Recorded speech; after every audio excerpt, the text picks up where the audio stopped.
Nous voulons encore rendre des excellentes actions de grâce.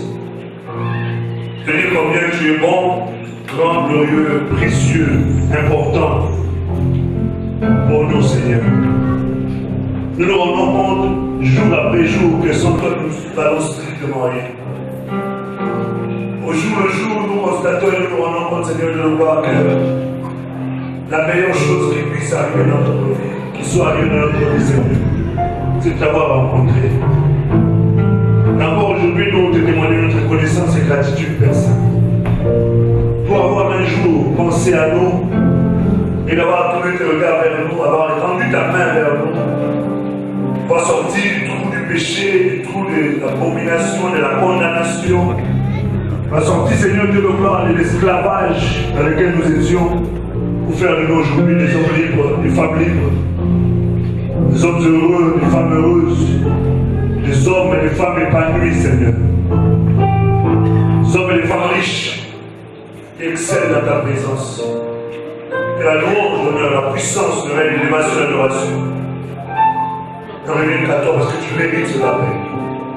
Encore une fois de plus, nous nous tenons devant ton peuple, avec aucune prétention, avec humilité, simplicité du cœur, comptant encore sur la richesse de ta miséricorde et de ta grâce, pour être un canal, un instrument que tu vas utiliser tout simplement. Parce que tu es celui qui ne te répand pas de tes dons et de ton appel, Seigneur. Encore une fois, Seigneur, que ton esprit élève et glorifie le seul unique Jésus de Nazareth. Et toute chair se taise, et que ton esprit nous parle. Dispose-nous encore une fois de plus. À toi toute la gloire et la louange. De maintenant pour toute l'éternité, au nom de Jésus. Amen. Amen. Je voulais dire Amen. Amen. Je n'ai pas entendu dire Amen. Amen. Excusez-moi, je n'ai pas gardé la messe parce qu'il fait très chaud. Moi, je suis en mouvement. Et sans quoi je vais beaucoup transpirer. Alors, je vous prie d'accepter que je sois seulement en chemise et cravate. De toute façon, il n'y a aucune obligation de qu'on non plus de porter des vestes. Voilà. On peut aussi pêcher en boubou. Il n'y a aucun verset biblique qui dit j'ai tout. Il faut porter absolument quelque chose. Je dis tout ça vient le corps. Alléluia. Alléluia. Nous bénissons Dieu pour la grâce qu'il nous accorde encore de nous retrouver. Nous sommes en train de nous entretenir autour d'un sujet. Qui peut me rappeler notre sujet? Où? L'excellence ou tendre vers. Et nous voulons encore nous instruire, nous encourager, nous puiser encore dans les Saintes Écritures la pensée du Seigneur par rapport à ce sujet. C'est un sujet qui est vaste, très très vaste. Je crois que ceux qui passeront après moi prendront encore le temps d'apporter d'autres dimensions d'autres dimensions de la parole qui pourront être ajoutées. Mais aujourd'hui, nous sommes heureux. Avant de partager la parole de Dieu, j'aimerais que nous puissions honorer un homme de Dieu qui est au milieu de nous. Vous savez, un homme de Dieu, quand il entre quelque part, même s'il ne dit rien, même s'il ne fait rien, il y a quelque chose qui accompagne sa vie qui s'appelle la grâce de Dieu. Amen. Qui s'appelle l'onction du Seigneur. Amen. Et cette onction, quand elle entre quelque part, si cet homme est un homme béni, qu'il ait dit ou qu'il n'ait pas dit, cette bénédiction reste. Alléluia. Amen. Alléluia. Amen. Et nous avons le privilège aujourd'hui, l'honneur de recevoir un homme de Dieu qui nous vient de très très loin, du Congo, Brazzaville, et plus particulièrement de Pointe-Noire. Et il est venu avec son épouse et les enfants. Nous voulons l'honorer. Il évolue dans l'œuvre qui s'appelle Génézareth. Et lui-même il s'appelle Fortuné. Vous comprenez déjà son nom. C'est un nom qui dégage la notion de la bénédiction. Alléluia. Ah. Donc nous voulons l'honorer, le recevoir. Et je vais demander au pasteur Fortuné de venir vouloir se lever. Et nous acclamons le Seigneur pour sa présence.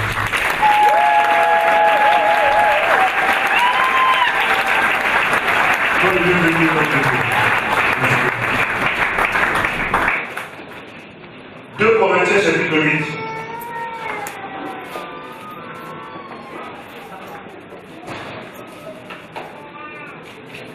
« 2 Corinthiens, chapitre 8. Il faut la lecture du premier verset jusqu'au 8e verset, s'il vous plaît. 2 Corinthiens, chapitre 8, du 1er au 8e verset, il est écrit. Nous vous faisons connaître, frères, la grâce de Dieu qui s'est manifestée dans les églises de la Macédoine. Au milieu de beaucoup de tribulations qui les ont éprouvées, leur joie débordante et leur pauvreté profonde ont produit avec abondance de riches libéralités de leur part. Ils ont, je l'atteste, donné volontairement selon leurs moyens et même au-delà. Verset 3. Ils ont, je l'atteste, donné volontairement selon leurs moyens et même au-delà de leurs moyens. Nous demandons avec de grandes instances la grâce de prendre part à l'assistance destinée aux saints. Et non seulement ils ont contribué comme nous l'espérions, mais ils se sont d'abord donnés eux-mêmes au Seigneur, puis à nous, par la volonté de Dieu. Nous avons donc engagé Tite à achever chez vous cette œuvre de bienfaisance, comme il l'avait commencé. De même que vous excellez en toutes choses, en foi, en parole, en connaissance, en zèle à tous égards, et dans votre amour pour nous, faites en sorte d'exceller aussi dans cette œuvre de bienfaisance. Je ne dis pas cela pour donner un ordre, mais pour éprouver par le zèle des autres la sincérité de votre cœur. Amen. Amen. Amen. Notre sujet sur l'excellence sous temps d'Orient, nous allons juste prendre 2-3 minutes pour essayer de récapituler. Est-ce qu'il y a des gens qui n'étaient pas là, qui n'ont pas du tout suivi cet enseignement? D'accord. Alors, on a remis en place un service vidéo pour ceux qui n'ont pas suivi, pour qu'ils puissent se procurer les DVD et les CD. En cas principal, le DVD, comme ça vous pouvez regarder à la maison. Mais juste pour te permettre de pouvoir comprendre où nous sommes en train de parler d'excellence. Ici, l'apôtre Paul est en train de parler d'un problème qui est arrivé à l'église de Jérusalem. C'est un problème qui est un problème économique, difficulté climatique qui a fait que ça a provoqué un problème de sécheresse. Et cette sécheresse a provoqué la pauvreté. Et cette pauvreté a amené des sérieux soucis. Et suite à ces soucis, les autres églises se sont mobilisées, se disant que nous ne pouvons pas laisser le bien-aimé être seul à porter ce fardeau. Nous allons leur venir en aide et ils se sont mobilisés. Et là, on est en train de rendre témoignage de l'église de Macédoine qui avait contribué activement à cela, en manifestant même un souci terrible en insistant pour qu'ils puissent participer. Et dans cette participation-là, ils ont donné un certain nombre de biens. Paul a s'est chargé avec Timothée, avec Tite pour pouvoir acheminer cela jusqu'à Jérusalem. Et Paul est en train de relever quelque chose d'important ici dans le verset 7. Il nous montre que cette église, malgré leur situation économique, bien qu'ils étaient dans une situation financièrement difficile, il a relevé une qualité qui avait fait la force et la distinction de cette assemblée, qui n'était pas forcément une vieille assemblée. C'est que c'était une assemblée qui excellait. Et c'est de là que nous tirons notre sujet sur l'excellence.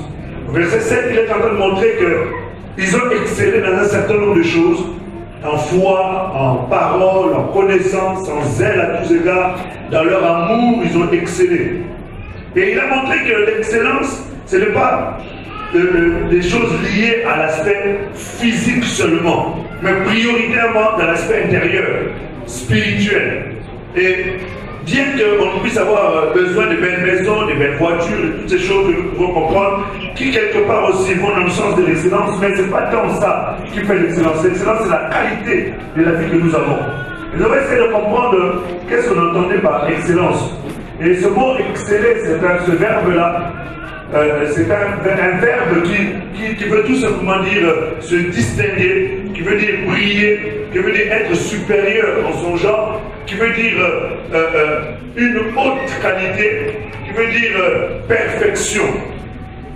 Et nous avons vu que cette façon d'exceller fait que l'homme puisse évoluer, puisse changer, puisse devenir meilleur.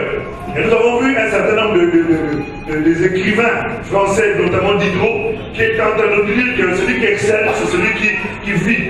Et il a également encore dit quelque chose d'important en disant que la qualité de la vie d'un homme est liée à sa volonté d'exceller. Et cela, peu importe le domaine dans lequel il veut exceller. Donc sa vie est liée à ça. Quand quelqu'un veut évoluer, il évolue en fonction de ses désirs qu'il a en lui.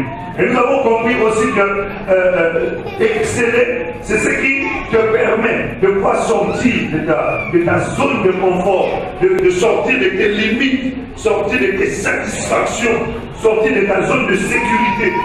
Et quelqu'un qui n'excelle pas, c'est quelqu'un qui va rester dans une certaine forme de routine. Et la routine finit par tuer, la routine finit par lasser, la routine finit par fatiguer et on n'évolue plus. Et Dieu, dans son désir le plus cher, est que nous puissions évoluer, nous puissions exceller, avancer. Et il prend cette église-là comme étant un modèle d'excellence qu'il veut trouver dans la vie de chacun de nous, en tant qu'église nous-mêmes, individus, et en tant que communauté d'une manière globale. Et nous devons justement avoir cet esprit-là, parce que exceller, c'est aussi un état d'esprit, c'est aussi une volonté, et ce n'est pas quelque chose qui est forcé par qui que ce soit, mais ça vient de toi, ça vient de ton intérieur, ça vient de désir qui vibre en toi, qui brûle en toi, de voir évoluer avec le Seigneur. Et nous devons comprendre aussi qu'exceller, c'est pas seulement dans le domaine de l'esprit, mais on excelle aussi dans la vie de tous les jours, dans notre vie de couple, dans nos projets, dans notre entreprise, dans tout ce que nous pouvons faire. Nous sommes appelés à exceller dans notre vie familiale, dans notre vie ministérielle, dans notre communauté, dans notre vie relationnelle. Nous devons évoluer et exceller. Et tant que quelqu'un n'a pas le désir d'exceller, il lui est difficile de pouvoir avancer. Et c'est pour cela que nous voulons revenir encore sur ce passage-là pour essayer de continuer sur la dernière partie que nous voulons voir aujourd'hui. Nous avons vu que ce mot excellent ou excellence a en elle la notion de la perfection, a en elle la notion de la dignité, a en elle cette dimension-là de tendre vers. Et nous avons vu dans le livre de Philippiens, au chapitre 3, verset 12, l'apôtre Paul est en train de nous expliquer quelque chose d'important. Dans ce passage-là, il est en train de dire quelque chose de fondamental. Il dit, ce n'est pas que j'ai déjà remporté le prix, ou que j'ai déjà atteint la perfection, mais je cours. Et nous voyons que le mot courir montre un certain empressement, montre un certain investissement, montre une certaine, comment dire ça, je ne sais pas quel terme employer pour montrer le désir qui brûle en lui. Il ne veut pas perdre le temps, mais il veut courir pour rattraper le temps, parce que la saison dans laquelle nous sommes, c'est une saison où on n'a plus le temps à perdre, parce que le Seigneur revient au travers d'un certain nombre de signes, au travers d'un certain nombre d'événements qui se produisent. Cela nous parle pour nous comprendre que nous sommes dans des temps difficiles et que nous devons racheter le temps parce que le temps avance. Et l'apôtre Paul a pris la décision de courir. Et il court pour atteindre quelque chose d'important. Il dit, je cours pour tâcher de le saisir. Saisir qui? Jésus. Jésus c'est qui? Jésus c'est justement cette perfection que nous devons atteindre. Il reconnaît ne pas avoir atteint cette perfection. Et c'est ce que nous voulons comprendre, que la perfection, la notion de la perfection, la notion de la dignité, la notion de l'excellence, c'est quelque chose que nous poursuivons. C'est quelque chose il y a trois étapes. Il y a quelque chose que nous possédons, quelque chose que nous sommes en train de poursuivre, quelque chose que nous aurons. Et c'est ce que nous allons essayer de voir ensemble. Alléluia. J'ai l'impression de parler très vite. Ça va?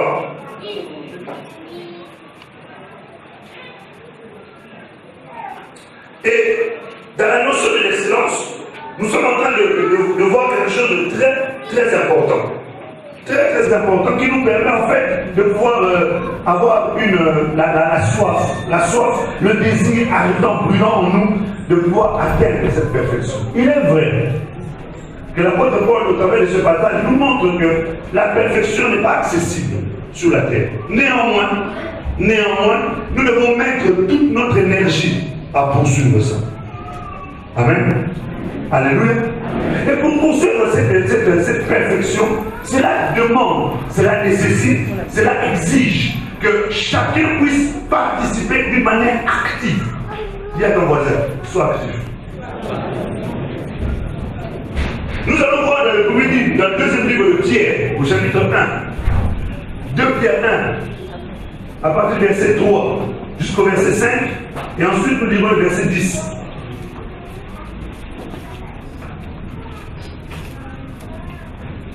De Pierre chapitre 1, 3 à 5, puis le verset 10, il est écrit: Comme sa divine puissance nous a donné tout ce qui contribue à la vie et à la piété, au moyen de la connaissance de celui qui nous a appelés par sa propre gloire et par sa vertu, lesquels nous assurent de sa part les plus grandes et les plus précieuses promesses, afin que par elles vous deveniez participants de la nature divine, en fuyant la corruption qui existe dans le monde par la convoitise. À cause de cela même, faites tous vos efforts pour joindre à la foi la vertu la science. Verset 10. C'est pourquoi, frères, appliquez-vous d'autant plus à affermir votre vocation et votre élection, car en faisant cela, vous ne broncherez jamais. Je connais un grand Amen. Parce que ce sont des versets puissants qui sont en train de nous promettre des choses les plus excellentes qui puissent être. Ici, l'apôtre est en train de montrer quelque chose de très très important. Il est en train de dire que sa divine puissance, que la divine puissance du Seigneur nous a été donnée. Et cette divine puissance-là contribue ou doit nous pousser à aller vers l'excellence, c'est-à-dire à participer à la vie de Dieu, à attendre vers la perfection en participant à la vie de Dieu. Mais pour participer à la vie de Dieu, il donne un élément capital au verset 5 en nous faisant comprendre que à cause de cette chose-là, de cette divine puissance qui est en nous, de cette capacité que Dieu nous a donnée à participer à sa vie, nous devons faire une chose. Nous devons faire quoi? Tous nos efforts. Nous devons faire des efforts pour joindre à la foi la vertu, à la vertu la science et ainsi de suite. C'est-à-dire que ce que Dieu attend de toi pour atteindre la perfection, pour tendre vers la perfection, c'est que tu puisses t'investir. Et cet investissement demande ta participation active. Dis à ton voisin, tu dois être actif. J'ai tout dit le plus. Ça demande une participation active. Et ça, c'est un effort que toi, tu dois faire. Dis-toi bien que Jésus a déjà fait sa part. Il est allé à la croix, il est mort. Jésus a déjà fait sa part, il a envoyé le Saint-Esprit. Maintenant, si toi tu penses que les choses vont se faire d'elles-mêmes, je viens te dire aujourd'hui, il faudrait que tu sortes de cet esprit d'oisiveté. C'est-à-dire de ceux qui sont assis sous un arbre, à l'ombre, en train de prier et en attendant que les choses se fassent. Les choses ne se feront pas si toi tu ne bouges pas. Les choses n'évolueront pas si toi tu n'agis pas. Je te dis déjà que Dieu n'aime pas les fainéants. Dieu a horreur des fainéants. Dieu est en train d'encourager une fourmi par rapport à toi. Dieu est en train d'encenser une fourmi. Une bête que tu peux écraser sans même te rendre compte. Mais Dieu est en train de valoriser le travail d'une fourmi. Pourquoi? Parce qu'une fourmi ne ménage pas ses efforts pour atteindre ses objectifs. Je ne t'ai pas entendu. La fourmi ne ménage pas d'efforts. Elle travaille très sérieusement. La femme de La Fontaine parle de la fourmi. Vous connaissez ça, non? Elle parle de la fourmi parce qu'il y a une vertu dans la fourmi. C'est que la fourmi, c'est quelqu'un qui ne ménage pas l'effort. Dis à ton voisin, sois une fourmi. Tu ne dois pas ménager tes efforts parce que ce sont les efforts que tu vas manifester qui vont justement t'emmener à tendre vers la perfection et arriver à te rapprocher le plus possible de cela.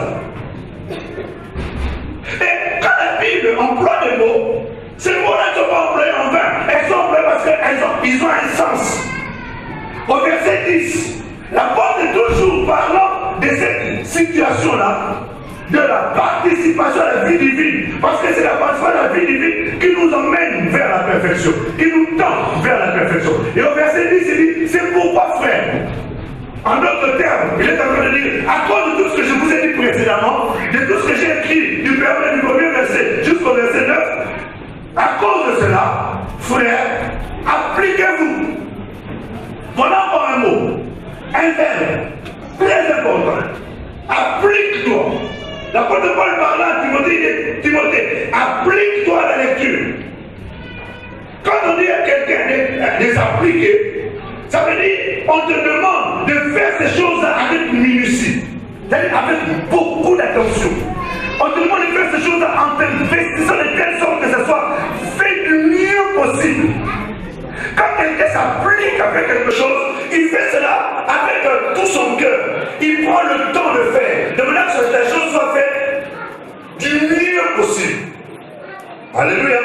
Et tout ce qui est fait avec application est cher. Tout ce qui est fait avec minutie est cher. Si quelqu'un se promène, tu vas dans les places Vendôme. Tu connais la place Vendôme? Oui. Tu vas à la place Vendôme. Tu regardes, il y a quelquefois des petits bijoux. Un bijou, quand tu regardes ça, tu vois 30 000, 40 000, tu dis, mais comment ces gens exagèrent? Comment ils peuvent mettre autant un prix aussi cher?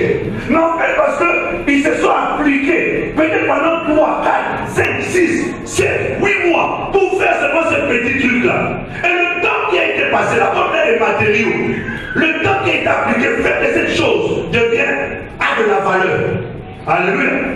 Alléluia.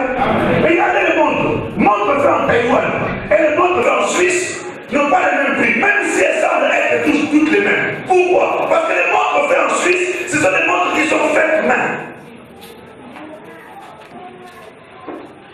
Alléluia. Amen. Ce sont les montres que j'aime. Entre parents.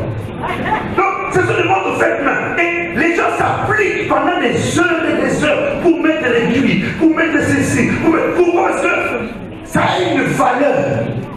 Et quand on présente ça dans une vitrine, on regarde comment une montre fait en Suisse, on sent que non, ça, c'est quelque chose qui peut me durer pendant des années et des années. Et une montre que tu auras achetée à Taïwan. Je suis allé à Guangzhou, à Canton, en 2007, en Chine, Guangzhou. Je suis allé à Guangzhou. Arrivé en Guangzhou, le frère qui est avec moi, il m'a mené au marché. Oh là là, mon cher ami, je suis allé au marché. J'ai vu les montres, j'ai vu les lunettes, j'ai vu les sacs. C'est-à-dire que quand si tu as 15 € là-bas, tu ouvres un magasin. Mais des montres de toutes les marques, tout ce que vous connaissez là, les grandes marques, les Philippe Patek, les Coron, toutes les grandes marques, vous les voyez comme ça. Si tu as 5 €, tu peux sortir avec 4 belles montres. Mais seulement quand tu vas arriver ici en France, le premier jour où il va faire un peu chaud, ta montre s'arrête de fonctionner. Ce sont des choses faites en série. On ne sait pas appliquer. Est-ce que nous comprenons? Oui. Mais quelque chose qui fait avec application, c'est quelque chose qui a une valeur. Et Dieu aime que nous fassions les choses avec application. C'est-à-dire quoi? Quand tu es dans la recherche de l'excellence, dans la recherche de la perfection, tu dois t'appliquer à cela. Tu ne dois pas faire les choses d'une manière hasardeuse, d'une manière active, d'une manière, comment dire ça, négligée. Mais tu dois t'appliquer à la lecture, t'appliquer à la prière, t'appliquer dans la civilité de la fréquentation de l'assemblée, t'appliquer dans ta dîme, t'appliquer dans tes offrandes, t'appliquer dans ta relation avec l'autre, t'appliquer dans ta relation avec ta femme, de t'appliquer dans la relation avec ton frère. C'est-à-dire, tu fais les choses avec application. Alléluia. Amen. Alléluia. Amen. Donc, et l'apôtre est en train de relever ces choses-là, parce que ce sont des choses qui sont importantes. Et c'est ça qui contribue, qui permet à ce que nous puissions arriver jusqu'à la perfection.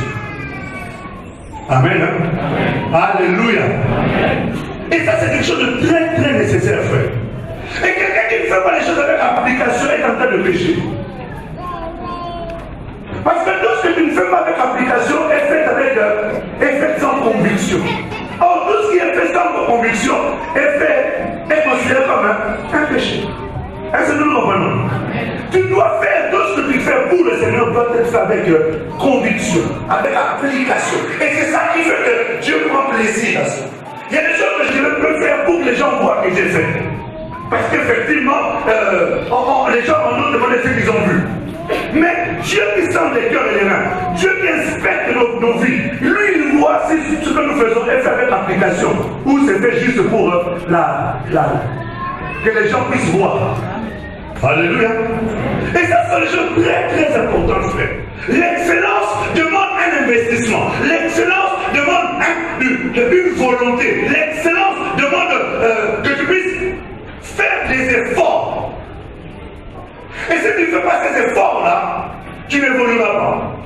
Dis-toi bien que si aujourd'hui on parle de Usain Bolt, qui connaît? Vous connaissez? C'est qui? C'est un speaker. Mais c'est pas là quand on va courir, on dit non. Mais comment ils n'arrivent pas à le rattraper?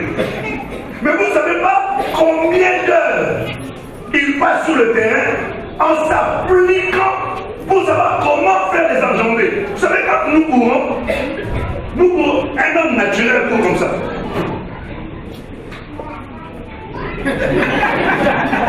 Mais un sportif ne court pas comme ça. Vous voulez que je vous montre comment un sportif court?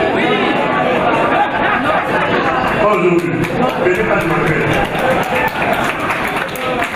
un sportif a une façon de courir, a des enjambées, et chaque pas il fait, il sait combien de mètres il est en train d'avancer et combien de secondes il met pour ça. Il le fait avec application, surtout les sorteurs de haie.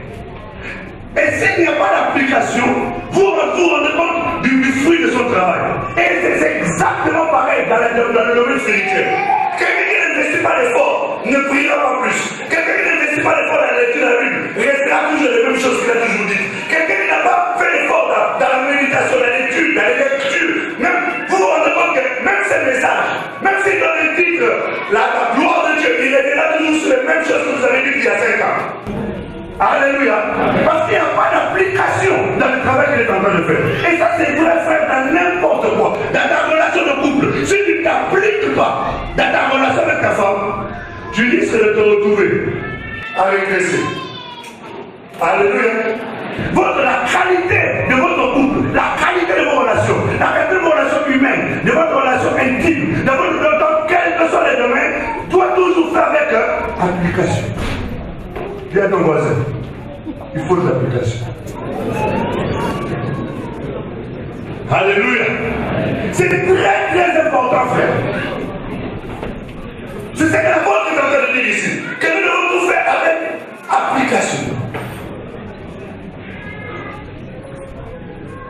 Et dans la recherche de la perfection, nous devons aussi mettre nos efforts. Quelquefois, c'est dur de fournir un effort. C'est dur de pouvoir dépenser l'énergie pour quelque chose. Mais pour ce que nous poursuivons, c'est important de fournir le plus d'efforts possible. Vous savez, pour gagner de l'argent, les hommes sont prêts à fournir des efforts.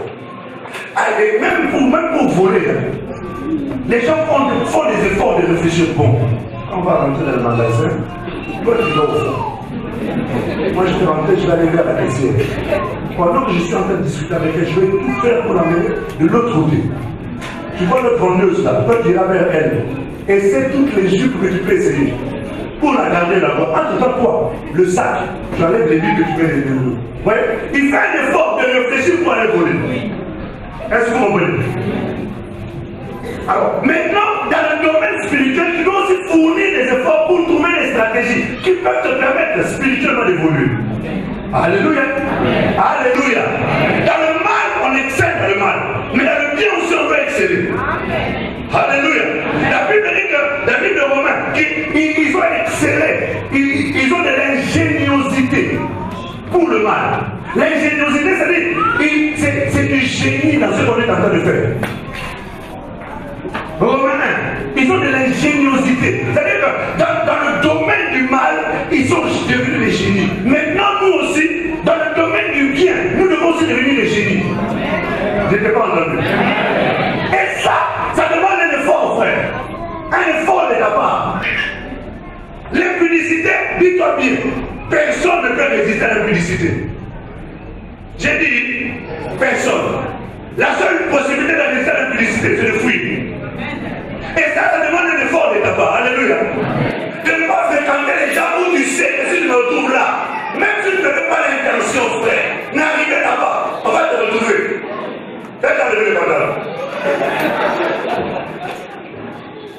Pourquoi?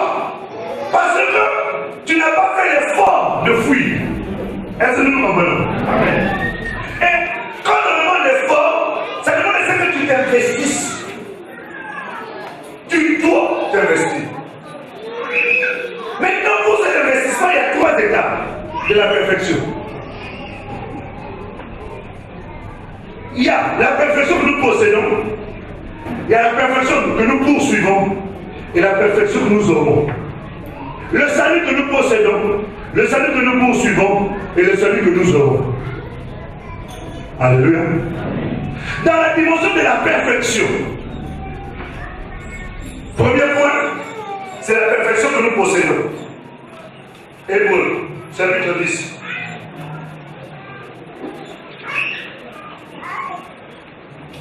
Hébreux, chapitre 10. Verset 14, s'il te plaît. Hébreux chapitre 10, verset 14, il est écrit: car par une seule offrande, il a amené à la perfection pour toujours ceux qui sont sanctifiés. Amen. Ici, on est en train de nous donner un trésor. Ce trésor dit que par une seule offrande, laquelle? L'offrande de la vie de Jésus, l'offrande du sacrifice de la croix, l'offrande de la vie de Jésus-Christ. La Bible dit qu'il s'est offert comme un sacrifice, comme un holocauste. La Bible dit qu'il y a des pères qui n'avaient même ni sacrifice ni holocauste, mais je t'ai donné ma vie. Et comprenez que cette offrande-là de Jésus a fait en sorte que tous les hommes soient amenés pour toujours à la perfection. C'est-à-dire, le positionnement ou la position que tu occupes en Christ fait que tu deviennes parfait devant Dieu. Amen. Alléluia. C'est-à-dire que quand Dieu te regarde sur la terre, il est en train de voir des parfaits. Alléluia. Amen. Dieu il te regarde, il te trouve, il te parle comme un parfait. Regarde un peu. Un jour, Balak va voir Balaam. Il dit Balaam, je vais te donner l'argent et tu vas maudire le peuple d'Israël. Balak a récupéré les sous. L'argent, si tu n'as pas la force de résister, tu vas céder. L'argent a un pouvoir terrible. L'argent a une attirance terrible. L'argent peut te faire vendre ta femme, tes enfants. L'argent peut te faire vendre ton ministère. Alléluia. Mais Balak n'a pas su résister à la puissance de l'argent. Et Balaam a cédé. Quand Balaam est parti, arrivé devant le peuple d'Israël, la Bible dit ceci. Balaam a ouvert la bouche pour maudire le peuple d'Israël. Et en ouvrant sa bouche, il est en train de déclarer des paroles puissantes. Il dit, je ne vois aucun péché en Israël. Je ne vois aucune iniquité en Israël. Alléluia. Et pourtant, si vous observez la vie de ce peuple, Dieu les appelle les peuples courants, déjà rebelles comme on n'en a jamais trouvé. Mais malgré cette appellation-là, lorsque Dieu lui-même le regarde, parce que pendant que Balaam parlait, c'était l'Esprit de Dieu qui était en train de prophétiser en ce qui concernait la réalité de cette église, de ce peuple-là. Alléluia. Il ne voyait aucune iniquité, il ne voyait aucun péché. C'est la façon dont Dieu te regarde, c'est la façon dont Dieu te voit. Dieu, quand il te regarde, quand il te voit, il voit un parfait. Alléluia. Dans le premier livre de Corinthiens, chapitre 2, verset 6, on va lire quelque chose d'important. 1 Corinthiens 2, 6. 1 Corinthiens chapitre 2 verset 6, il est écrit: cependant, c'est une sagesse que nous prêchons parmi les parfaits, sagesse qui n'est pas de ce siècle, ni des chefs de ce siècle qui vont être anéantis. Sagesse, cependant, c'est une sagesse que nous prêchons parmi les païens, parmi les pécheurs, parmi les impudiques, parmi les quoi? Parmi quoi? Et à ton voisin, tu vas faire un parfait. C'est-à-dire que quand Dieu te regarde, Dieu te considère comme un parfait. Parce que ce message-là, l'apôtre Paul est en train de parler d'une assemblée. C'était l'assemblée de Corinthe, s'il vous plaît. L'assemblée de Corinthe, parmi les assemblées de la Bible, c'est une des assemblées où c'était une Corinthe, d'abord, c'était une ville commerçante. Une ville qui avait beaucoup d'argent. Une ville où il y avait pas mal de transactions financières. Et dans cette ville-là, il y avait le péché qui respirait dans tous les coins de rue. Au point où l'apôtre Paul, parlant de l'église de Corinthe, il dit, il y a des choses qui se font dans cette église-là, même chez les païens, on ne trouve pas ça. Au point où les enfants vont sortir avec la femme de leur père. Est-ce que vous comprenez à quel niveau est arrivé le péché? Mais famille, les parfaits. Mais ces gens qui l'appellent parfaits, en réalité, ce n'étaient pas les gens qui étaient parfaits. Parce que la description de cette assemblée-là, c'était une assemblée qui vivait dans les désordres. Est-ce que nous comprenons? Mais l'apôtre écrit que nous prêchons cette sagesse parmi les parfaits. Donc ici, là où nous sommes, c'est l'assemblée des parfaits. Amen. Je ne vais pas entendre. C'est l'assemblée des parfaits. C'est-à-dire là où tu es, quand Dieu te regarde, Dieu voit un parfait. Et c'est ça, frère, le véritable mystère qui nous garantit et qui nous permet de croire que demain, quand Jésus paraîtra, nous partons avec lui. Amen. Est-ce que tu m'as compris? Ce ne sont pas tes efforts, la qualité de ta sainteté qui fera cela. Parce qu'en réalité, tu ne pourras jamais atteindre la dimension de la perfection. Néanmoins, la soif, le désir ardent que tu as dans ton cœur de fuir le mal, de détester le péché, fait que Dieu, du haut des cieux, te regarde comme un parfait. Et lorsqu'il paraîtra pour te prendre dans l'état dans lequel tu te trouves. Est-ce que nous comprenons? Ça, c'est quelque chose de très capital à souligner dans ta Bible avec véhémence comme dit si bien, mon ami. Alléluia. Amen. Alléluia. Amen. Et ça, c'est la dimension du regard du Seigneur vers son peuple. C'est qu'il fait quand le diable veut l'attaquer, le Seigneur se lève. Pourquoi Dieu te voit parfait? Parce qu'en fait, il y a quelqu'un qui est assis à la droite du Père. Et qui tout le temps en train d'exercer le Père. Ne frappe pas Pierre. Ne frappe pas Paul. Regarde le sang que j'ai laissé pour lui. Et ne frappe pas à cause du sang. Seigneur, ne le touche pas à cause de ceci. Alléluia. Jésus est en train d'intercéder à tout moment. Et la position qu'il t'a donnée en lui fait de toi. Alléluia. Mais maintenant, être imparfait, c'est très bien. Ça, c'est le regard du Seigneur Jésus de toi. Moi, je peux te condamner. Moi, je peux t'accuser. Mais le Seigneur ne t'accuse pas. Pourquoi? Parce que Dieu ne nous regarde pas dans les temps, dans notre état présent. Dieu nous voit dans notre état final. Tu as trouvé une occasion de dire Amen. Dieu ne nous voit pas dans notre état présent, il nous voit dans notre état final. Dieu, quand tu te prends aujourd'hui ici, il va déjà jusqu'à l'endroit où tu vas finir, après il revient pour te reprendre dans la main et commencer maintenant à refaire la course avec toi. Est-ce que nous comprenons? Dis à ton voisin, ne t'inquiète pas. Parce que ta vie est sous contrôle, ta vie est sous direction. Ta vie est managée. Alléluia. Ta vie est dirigée. Ta vie est contrôlée. Maintenant, cet état de parfait, Dieu veut maintenant que nous puissions l'atteindre. La manière dont nous voit, il veut aussi le monde puisse nous voir. L'apôtre Paul dit ceci. Soyez mes imitateurs. Comme moi je suis imitateur de qui? De Christ. C'est-à-dire imiter ma vie. Moi le parfait, la façon dont je vis en tant que parfait, mon désir de poursuivre la perfection, je ne l'ai pas encore atteint. Mais je fais une chose, ne regardez pas en arrière, je cours pour l'atteindre. Je manifeste le zèle, le désir, la soif, ardent d'atteindre cette perfection. Et toi, observe ma vie maintenant et imite-moi, comment je suis en train d'imiter Christ. Alléluia. Ça veut dire que notre vie désormais devient une vie qui doit être une vie de témoignage. Et l'apôtre Paul dit, nous sommes entourés d'un si grand nombre de témoins, d'une grande nuée de témoins.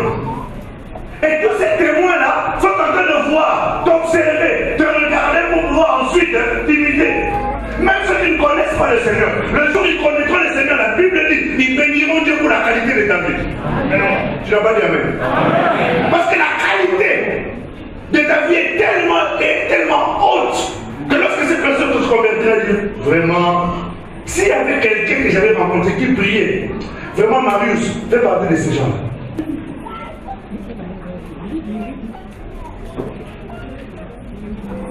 Nous sommes d'accord? Maintenant, pour qu'on puisse voir cela, il faudrait pas que je manifeste. Et c'est là où nous sommes dans notre deuxième point. C'est-à-dire la perfection relative. La première, c'est la perfection à cause de la position. La deuxième perfection, c'est la perfection relative. C'est-à-dire, c'est une perfection que nous poursuivons. Nous, là, Dieu nous voit parfait. Mais nous devons poursuivre maintenant cette perfection-là. Ça semble être anormal, mais pourtant c'est ça. Amen. Alléluia. Nous devons poursuivre cette perfection. Cela demande une certaine maturité. Et la poursuite de cette perfection se fait d'une manière progressive, étape par étape. Tu ne deviendras jamais parfait du jour au lendemain. Si quelqu'un te dit ça, il t'a menti. Parce que l'apôtre Paul, lui, celui que nous reconnaissons ici, après avoir connu le Seigneur, bien qu'étant déjà quelque part quelqu'un qui craignait Dieu, à sa façon selon la loi juive. Parce que selon la Bible dit que selon la loi juive, il était intègre. C'est quelqu'un qui respectait, il était pharisien quant à sa connaissance. Il maîtrisait la connaissance de la loi mosaïque. Mais quand il est rentré en Christ, Christ a rajouté une dimension de l'esprit. Et malgré cette dimension de l'esprit, l'apôtre Paul est en train de dire qu'il n'avait pas encore atteint la perfection. Mais il poursuivait cela. C'est-à-dire chaque jour de sa vie, il s'est vertueux, il s'est forcé, il s'appliquait à devenir parfait. Dis à quelqu'un, c'est ce que tu dois faire. Frère Paul, tu lui as pas dit. C'est ce que tu dois faire. Parce que c'est ça qui va permettre à ce que l'excellence puisse être manifestée. C'est ce qui permettra à la vie divine puisse être vue. Parce que la vie divine est visible à l'œil nu. C'est vrai, Dieu sont des cœurs et des reins. Mais Dieu nous permet aussi que nous puissions voir. La vie divine se manifeste au travers de nos vies. Alléluia. Les entendons. C'est un domaine progressif. Cette maturité-là s'acquiert progressivement au fur et à mesure que tu évolues. Et l'apôtre Paul est en train de montrer comment, en tant qu'enfant de Dieu, au travers d'un certain nombre de passages bibliques, nous devons nous investir pour la perfection.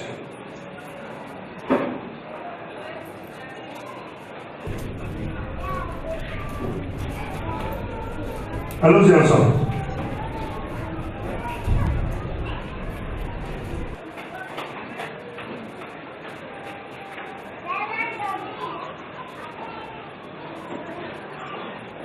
Vous savez, dans la vie chrétienne, si on connaissait tout, on ne serait plus ici-bas.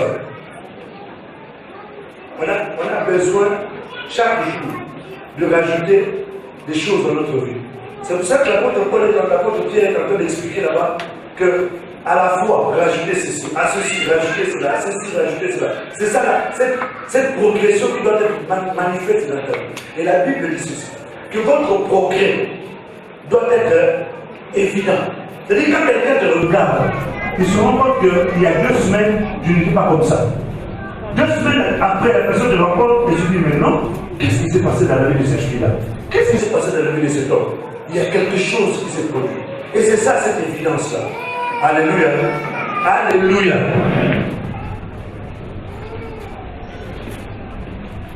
Dans le livre de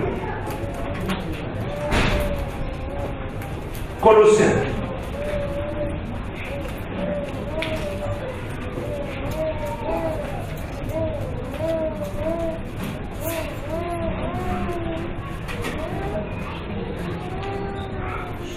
l'apôtre est en train de montrer combien nous devons être soumis à vouloir manifester, Colossiens chapitre 4, verset 12. Comment nous devons être soumis à la manifestation de la volonté de Dieu et dans toute la volonté de Dieu. Écoutez un peu ce que disent les Écritures. Colossiens 4, verset 12, il est écrit: Épaphras, qui est des vôtres, vous salue. Serviteur de Jésus-Christ, il ne cesse de combattre pour vous dans ses prières, afin que, parfait et pleinement persuadé, vous persistiez dans une entière soumission à la volonté de Dieu. Afin que, parfait et pleinement persuadé, vous persistiez dans une entière soumission. Vous voyez un peu les termes qui sont employés ici. On est en train de montrer le fait que nous sommes déjà persuadés. C'est-à-dire quelque chose, c'est quelqu'un qui est convaincu. On nous dit que nous sommes parfaits et on emploie encore un autre terme. Afin que nous puissions persister. Persister, ça veut dire persévérer, insister, faire de son mieux pour que la chose puisse arriver jusqu'à son accomplissement. Pourquoi? Parce que nous devons nous soumettre entièrement à la volonté de Dieu.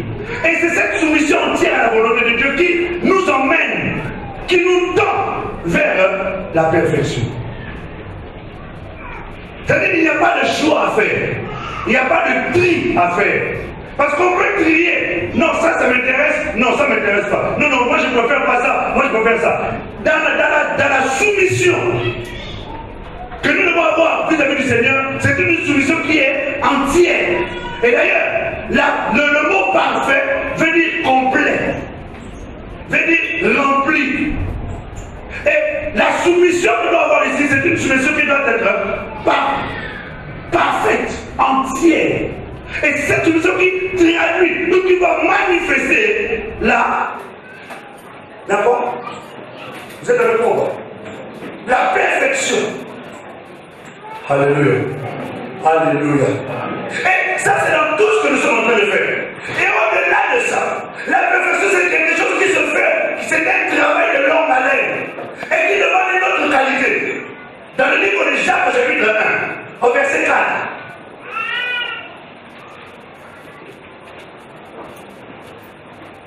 Ça demande une autre qualité. Cette qualité, c'est de la part qui t'arrêtera en route. Les enfants d'Israël, lorsqu'ils sont entrés dans le désert, vous avez le travail de la perfection que Dieu est en train de faire. Lorsqu'ils sont sortis de l'Égypte et qu'ils sont entrés dans le désert, ils ont fait plusieurs campements, plusieurs évolutions. Et chaque endroit où ils arrivaient avait un nom. Et chaque nom correspondait à un travail que Dieu emmenait, qui faisait en eux pour les amener à devenir meilleurs et à sortir de cette ancienne mentalité d'esclave et à entrer dans la dimension de la révélation des rachetés et du peuple du Seigneur. Alléluia. Alléluia. Et c'est ce travail-là. Et ce travail demande la notion de la patience. Pour atteindre la perfection, pour atteindre vers l'excellence, pour aller vers ces choses-là, si tu n'es pas patient, tu vas arrêter en route. Et vous savez, durant le chemin, le peuple d'Israël, à un moment donné, ils se sont arrêtés. Il y en a plein qui n'ont pas atteint l'objectif. Parce qu'ils n'ont pas accepté le travail. Ils n'ont pas eu la patience de laisser Dieu faire l'œuvre de leur cœur. Seulement ceux qui étaient nés dans le désert, qui n'ont pas connu l'esclavage, ce sont ceux-là qui se sont laissés travailler par le Seigneur. Tout pour pouvoir atteindre ces choses-là, il faut être né de nouveau et devenir malléable entre les mains du Seigneur. Alléluia. Ceux qui étaient sortis de l'Égypte et qui ont pu voir ce terrain-là, c'était seulement Caleb et Josué. Imaginez-vous pour tout ce nombre de personnes. Parce qu'ils n'ont pas pris le temps d'être patients entre les mains du Seigneur. Jacques chapitre 1, verset 4. Jacques chapitre 1er, verset 4, il est écrit: mais il faut que la patience accomplisse parfaitement son œuvre, afin que vous soyez parfaits et accomplis, sans faillir en rien. Alléluia. Amen. Afin que, il faut plutôt, c'est une obligation. On ne te demande pas de faire ta volonté ou ton désir. On a dit il faut que la patience accomplisse. Et on a employé un terme important. Parfaitement son œuvre. C'est-à-dire que la patience que tu as, elle doit te permettre d'aller jusqu'à la perfection de l'œuvre que Dieu veut faire en toi. Mais sans la patience, frère, tu n'atteindras pas la perfection. Voire même, celui qui était considéré comme l'homme le plus patient, à un moment donné, il a failli. On a dit, parle. Il était habitué à frapper. Il a encore frappé. Ce n'était pas le moment de frapper. Vous savez, la Bible dit, le vent souffle. On ne sait ni d'où il vient, ni où il va. C'est ainsi que sont conduits les enfants de Dieu. C'est-à-dire quoi? C'est-à-dire que l'Esprit de Dieu est en perpétuel mouvement, est en perpétuel voyage, en déplacement. Et si toi tu ne sais pas te déplacer avec l'Esprit de Dieu, tu vas rester dans le système de taper. Alors que c'est plus le système de taper, c'est le système de parler. Alléluia. Pourquoi? Parce que tu es tellement dans ton confort de toujours frapper, de voir les choses se faire. Dieu est déjà sorti de ce système-là. Il est déjà rentré dans le système de parler. Parce que c'est le système de parler qui va dire Alléluia. Est-ce que nous nous suivons? Et comme tu n'as pas évolué avec l'Esprit de Dieu, tu es resté dans la même position. Tu es déjà mort. Est-ce que nous comprenons? Parce que tu es resté dans la même position. Et dans cette position-là, tu t'es contenté de ce que tu étais, plus de ce que tu avais. Dès le moment où quelqu'un commence à être content de ce qu'il est, ou content de ce qu'il a, ou se content de ce qu'il possède, c'est déjà le début de la mort. Est-ce que tu m'as compris? C'est déjà le début de la mort. Un homme pour vivre doit toujours exceller. Exceller, tu vivras. Alléluia. Si tu excelles, ça va te permettre de pouvoir le vivre. Parce que tu vas dégager toujours de l'énergie, des forces. Tu vas toujours réfléchir pour aller plus loin. Tant l'espoir fait vivre. C'est-à-dire, tant qu'il y a l'espoir, tu recherches toujours à aller plus loin. Et quelqu'un qui se complète dans son confort, c'est déjà le début de la mort. Si ton couple te satisfait, tu es bien comme ça. Sache qu'il y a un problème de votre couple. Parce qu'on doit toujours chercher à aller plus loin. Je ne t'ai pas entendu. On doit toujours mieux dans notre couple. On doit toujours chercher à aller plus loin dans notre relation, plus loin dans notre intimité, plus loin dans notre complicité, plus loin dans nos projets, plus loin, toujours plus loin. Un jour, un homme il a fait un champ. Son champ a produit beaucoup. Et quand ça a produit, il a dit, ça veut dire cassez-moi tout ça là. Construisez-moi des grands greniers. Et amassez ça là-bas. Et puis à un moment donné, il rentre à l'église de Dieu. Il devait certainement avoir un mouvement. Il dit, mon âme, maintenant, repose-toi. Tu as acquis des biens. C'est le fait qu'il voulait dire. Tu as acquis beaucoup de biens. La caméra ne voit pas. Tu as acquis beaucoup de biens, maintenant, repose-toi. La Bible dit ceci. Le même soir, le Seigneur est venu le voir. Il lui a dit, insensé, tu es fou. Tu es fou. Tu es folle. Ce soir même, je réponds ton âme. Alléluia. C'est-à-dire que le principe de l'évolution, si ça n'est pas, c'est déjà le début de la mort. Est-ce que nous comprenons bien? Dans ta vie professionnelle, même si tu n'évolues pas, prépare-toi quand même à l'évolution. Même si tu es dans la vie, évolue, travaille quand même. Dans tes études, travaille, fournis des efforts. Amen. En étant patient, parce que la patience finit toujours par payer.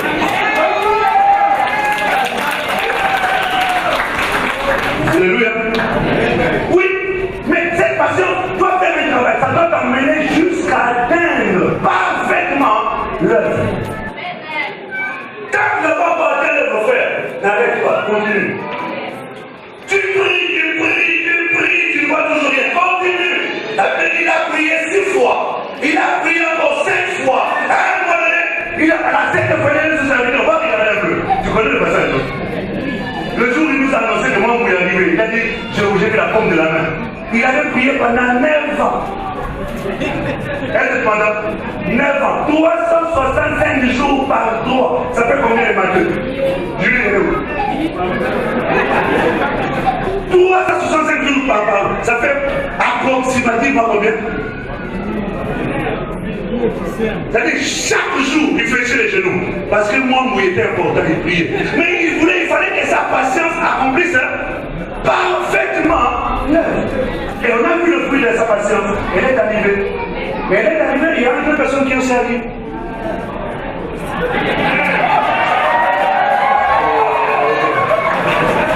Alléluia. La patience a une vertu, frère. Beaucoup de gens passent à côté de la volonté de Dieu, passent à côté de l'accomplissement de l'œuvre de Dieu à cause du manque de patience. Alléluia. Est-ce que nous nous comprenons?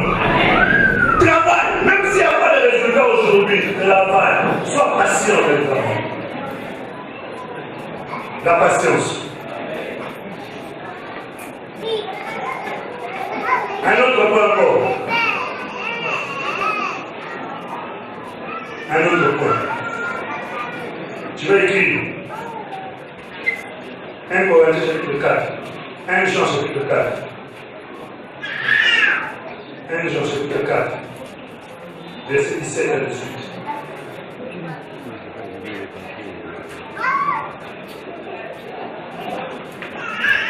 Jean chapitre 4, verset 17 à 18, il est écrit: tel il est, tel nous sommes aussi dans ce monde. C'est en cela que l'amour est parfait en nous, afin que nous ayons de l'assurance au jour du jugement. La crainte n'est pas dans l'amour, mais l'amour parfait bannit la crainte. Car la crainte suppose un châtiment, et celui qui craint n'est pas parfait dans l'amour. Alléluia. Vous voyez combien de fois on a employé ce terme-là, le terme parfait. Rien que dans ces petits deux versets, on a employé au moins 3 fois la notion de la perfection de ce que nous sommes en train de faire. C'est-à-dire nous poursuivons quelque chose qui est de haute qualité. Et cela demande un investissement. Mais c'est progressif. On te demande maintenant d'aller dans une dimension de l'amour parfait. C'est l'amour qui atteint une dimension d'excellence de manière très élevée. Le type d'amour qui te permet de vivre avec ton frère malgré le fait qu'il te critique, qu'il dise du mal de toi, qu'il te fait du mal, qu'il sait même que c'est quelqu'un qui te détruit. Mais malgré ça, tu l'aimes comme si il te donnait des millions. Alléluia. Quand on n'a pas atteint cette dimension-là, c'est maintenant encore, on est encore dans la médiocrité au niveau de notre amour. Est-ce que nous comprenons? Quelqu'un qui te fait du mal, c'est-à-dire qui te fait du mal. Mais tu es en train de manifester un amour qui commence même à l'intriguer lui-même. Mais ce gars-là, est-ce qu'il est au courant ou non? Et pourtant, j'ai l'impression qu'on lui avait dit, mais malgré ça, il continue toujours à m'aimer autant qu'avant. C'est curieux. Il doit me préparer un coup. Tu ne peux pas avoir un coup. Tu es seulement en train de lui manifester la dimension de l'excellence et de la perfection de ta façon de vivre. Alléluia. Alléluia. Ce sont des choses qui dépassent, frère, la dimension humaine. Et puis, je t'ai compris, non? Tout le monde assied de là-bas. Tu te fais du mal, mais tu les aimes quand même.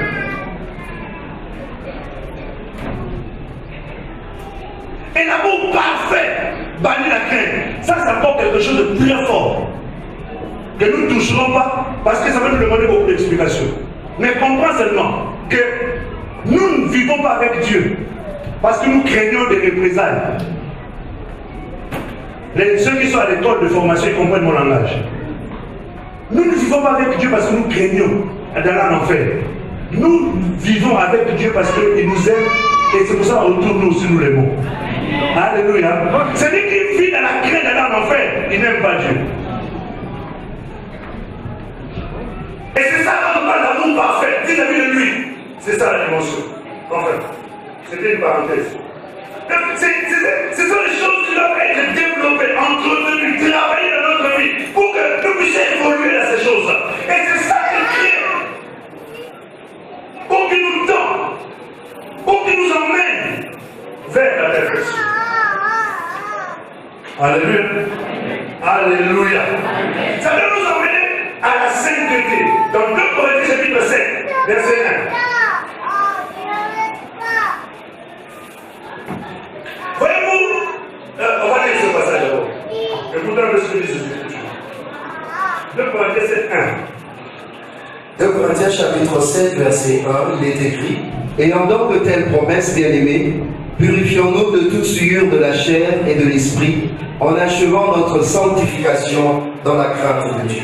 Ici, on dit, ayant de telles promesses. Quelles sont ces promesses-là? Dans plus haut, on est en train de nous parler de la réalité de Dieu qui marche avec l'homme, de Dieu qui marche au milieu de son peuple, de Dieu qui est avec nous, de Dieu qui nous accompagne, de ce Dieu-là qui nous soutient. On nous dit, ayant de telles promesses, nous devons travailler, purifier, nous devons nous purifier de toute souillure, de la chair et de l'esprit, en achevant notre sanctification dans la crainte de Dieu. Là, nous sommes en train de parler de la sanctification.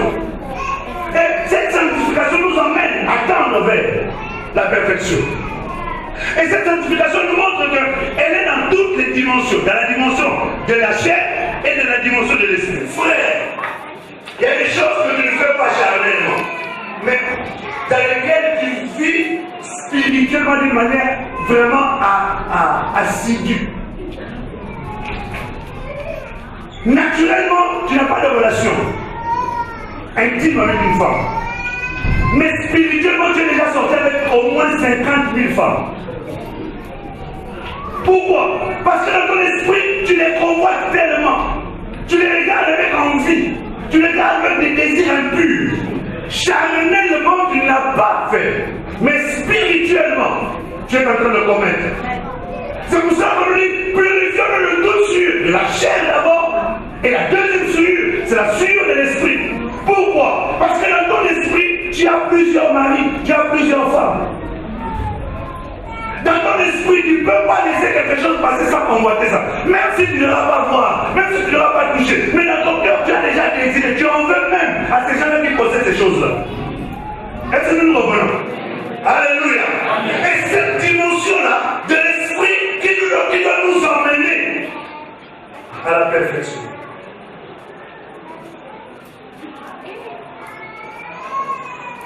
Tu ne peux pas voir quelque chose sans désirer ça.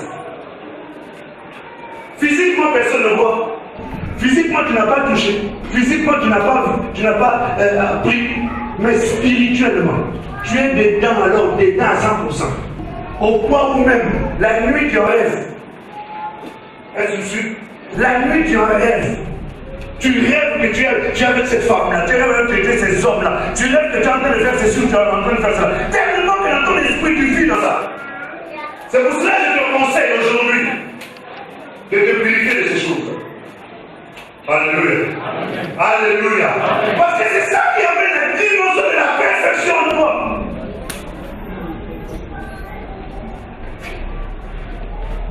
Physiquement, tu n'as pas touché. Physiquement, tu n'as pas volé. Mais spirituellement, tu es dedans. Pleinement. Sors de la tête, on va dire, il faut sortir de là. Dis-lui, il faut sortir de là. Dis-lui, il faut sortir de là. Parlez. Quand on vous demande de faire ces choses, faites-les. Parce que ce sont les choses qui aident ton frère. Pendant que tu es en train de lui dire, toi tu rajoutes encore une semence dans ton cœur. Alléluia. Alléluia.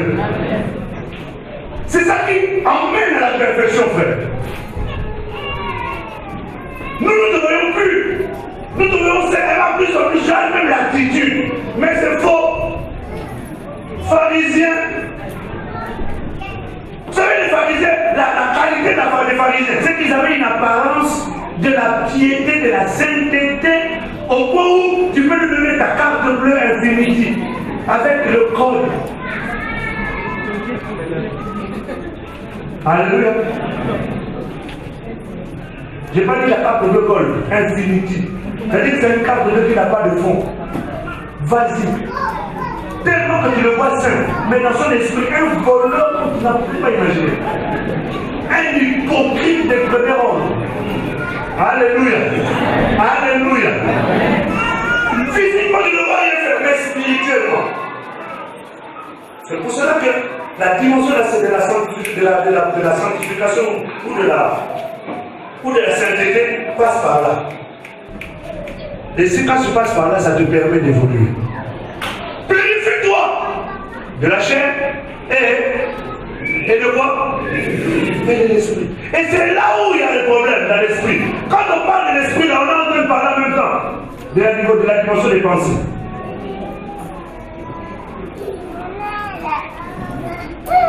On est en train de parler de la dimension des pensées. Quelles sont tes pensées? Tu sais, dans la Bible, on nous dit que tout ce qui est pur, tout ce qui est honorable, tout ce qui est digne d'approbation, tout ce qui est vertueux, tout ce qui soit l'objet de nos pensées.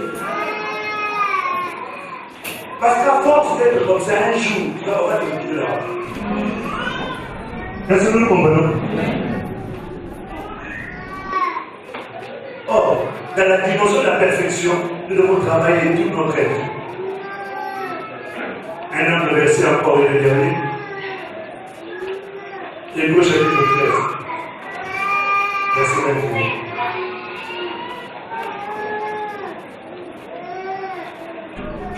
Nous ne commenterons pas. Hébreux chapitre 13, verset 21. Vous rendre capable de toute bonne œuvre pour l'accomplissement de sa volonté, et fasse en vous ce qui lui est agréable par Jésus-Christ, auquel soit la gloire au siècle des siècles. Amen. C'est là la volonté du Seigneur. Nous faisons toutes les bonnes œuvres qu'il nous demande. Je suis obligé de faire une parenthèse, parce que je dois avoir un élément. Le dernier point. Le dernier point. Vous savez, le travail que nous sommes en train de faire, nous autres, prédicateurs, c'est que nous faisons là. Nous sommes en train de faire le travail pour nous emmener à la perfection. Alléluia. C'est le travail qu'on nous a donné. Le Seigneur nous a mandaté pour nous faire un travail ainsi que vos cœurs, vos vies, vous allez vers la perfection. va lire dans le livre de Philippiens, Éphésiens, chapitre 4.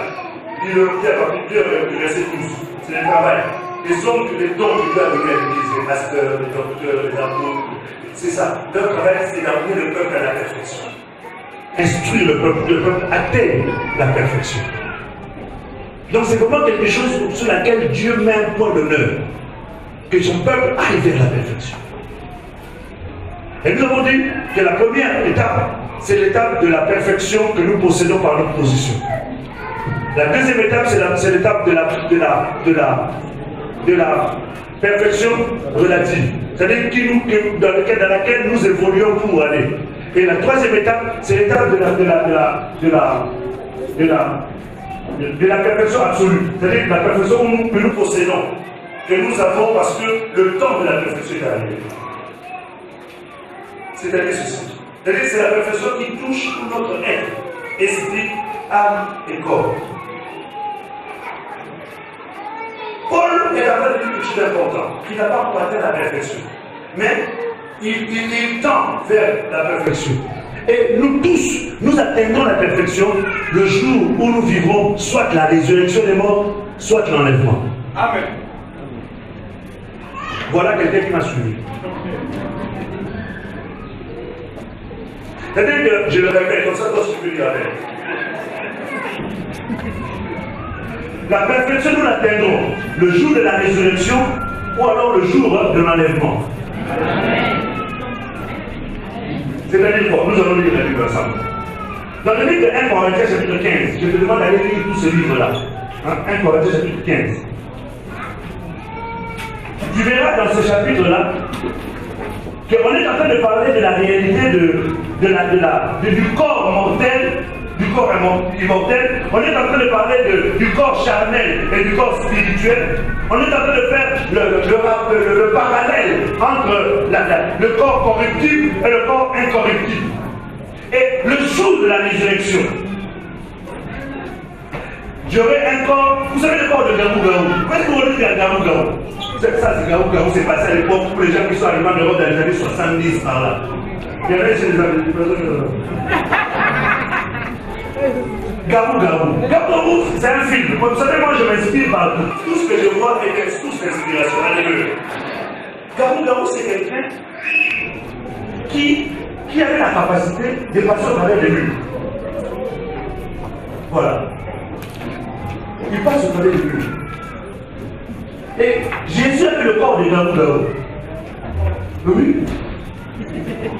Parce que le jour où ils étaient dans la chambre, on a dit à Thomas, en fait, le mec était là. Thomas dit, je sais que tu es mais là tu commences à exagérer. Le mec est là, dit quoi? Je l'ai vu, il était avec nous, on était ensemble. Allez. Le mec avait dit qu'il pouvait du vin. Toi, tu es en train de exagérer aussi. Et comprenez que, subitement, voici le mec qui entre. Alléluia. Alléluia. Bon, Matthieu, s'il te plaît, lis-nous Philippiens chapitre 3, verset 21. Toi aussi, tu vas voir le corps du Gamou-Gaou. Qui a envie de voir le corps du Gamou-Gaou? Philippiens 3, verset 21, il est écrit qui transformera le corps de notre humiliation en le rendant semblable au corps de sa gloire par le pouvoir qu'il a de s'assujettir toutes choses. Il en a le corps en un corps le corps au corps de sa gloire. Au corps de sa gloire. C'est-à-dire que c'est un corps qui ne respecte plus ou qui n'est plus soumis à la dimension de la pesanteur. La Bible dit, ce jour-là, ils étaient là, en train de regarder. Ils montaient. La Bible dit dans le livre de 1 Thessaloniciens, chapitre 3, je crois, verset 14, on nous dit, ce jour-là, en un clin d'œil. En un clin d'œil. Nous serons tous transformés. Et nous irons le rejoindre dans les lieux. C'est-à-dire que c'est un corps qui va subitement. Tu ne peux pas en train de partir. Je ne sais même pas si tu me verras d'ailleurs ce jour-là.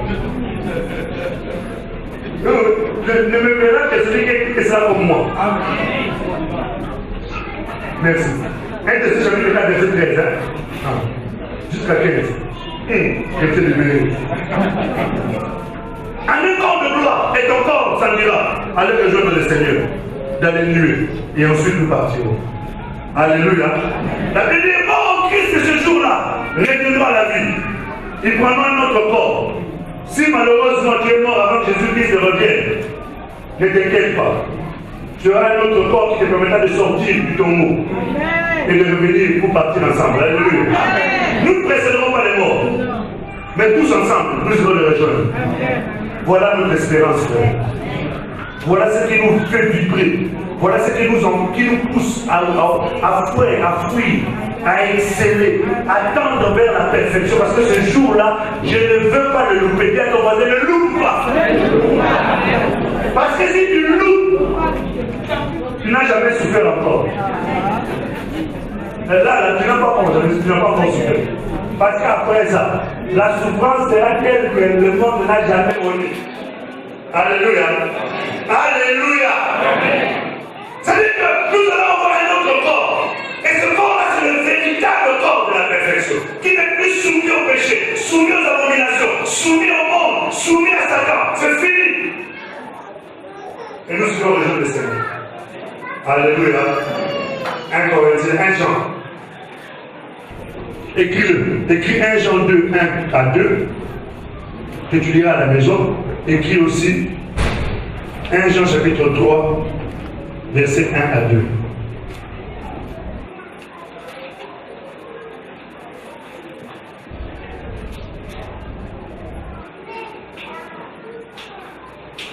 On va lire seulement 1 Jean chapitre 3, verset 1 à 2. Qu'est-ce que l'on fait par là? 1 Jean 3, verset 1 à 2, il est écrit: Voyez quel amour le Père nous a témoigné pour que nous soyons appelés enfants de Dieu. Et nous le sommes. Si le monde ne nous connaît pas, c'est qu'il ne l'a pas connu. Bien-aimés, nous sommes maintenant enfants de Dieu, et ce que nous serons n'a pas encore été manifesté. Mais nous savons que lorsque cela sera manifesté, nous serons semblables à lui, parce que nous le verrons tel qu'il est. Amen. Alléluia. Nous le verrons tel qu'il est. Parce que nous serons semblables à lui. C'est-à-dire que nous devenons parfaits. Parce que Jésus est parfait. Quand nous devenons semblables à lui, c'est là où nous atteignons la perfection absolue. Amen. Hein? Alléluia. Et dis-toi bien, frère, que l'excellence que tu poursuis, la perfection que tu poursuis, ça te poursuivra jusqu'au ciel. Est-ce que tu m'as compris? Ça te poursuivra jusqu'au ciel parce que la Bible dit ceci. La Bible de Daniel, chapitre 12, verset 3. Que dans les ciels, nous n'aurons pas tous le même éclat. Non. Si ton étoile brillera, il brillera moins fort que celui d'à côté. Pourquoi? Parce que celui d'à côté a poursuivi la justice. Il a poursuivi l'excellence, poursuivi la perfection. Donc quand il va arriver là-haut, il brillera d'une manière différente. Alléluia. Alléluia. Et la récompense aussi sera différente. Si tu as compris ces choses, nous allons demander de te lever pour que nous puissions finir. Parce que l'heure est arrivée. Lève-toi s'il te plaît.